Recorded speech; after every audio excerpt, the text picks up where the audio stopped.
સુરેન્દ્રનગર જિલ્લાના ચૂડા ખાતે વિકસિત ભારત સંકલ્પ રથનું આગમન થયું હતું, જે કાર્યક્રમ અંતર્ગત નાની બાળાઓએ પ્રાકૃતિક ખેતી અંતર્ગત નાટક ભજવીને અલગ અલગ પાત્રોમાં સુંદર આબેહૂબ અભિનય કર્યો હતો। ત્યારે ઉપસ્થિત ધારાસભ્ય કિરીટસિંહ રાણા તેમજ જસુભા સોલંકી, બાબુભાઈ મીઠાપરા વગેરે બાળાઓને રોકડ રકમ આપીને પ્રોત્સાહિત કરવામાં આવ્યા હતા। જ્યારે ડોક્ટર વાજાએ આરોગ્ય વિશે માહિતગાર કરેલ। ત્યારબાદ કૃષિ ક્રાંતિ અન્વયે ડ્રોનથી ખેડૂતોને પાક સંરક્ષણ દવા છંટકાવની વિસ્તૃત જાણકારી પ્રદાન કરવામાં આવી હતી। બનાવવા સપનાને સાકાર કરીશું, ગુલામીની માનસિકતાને જડમૂળથી ઉખાડી ફેંકીશું,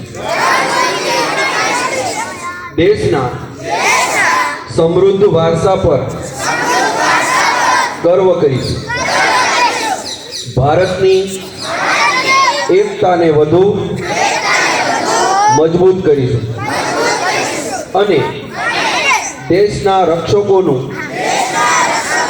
સન્માન કરીશું। નાગરિક તરીકેના કર્તવ્યનું પાલન કરીશું।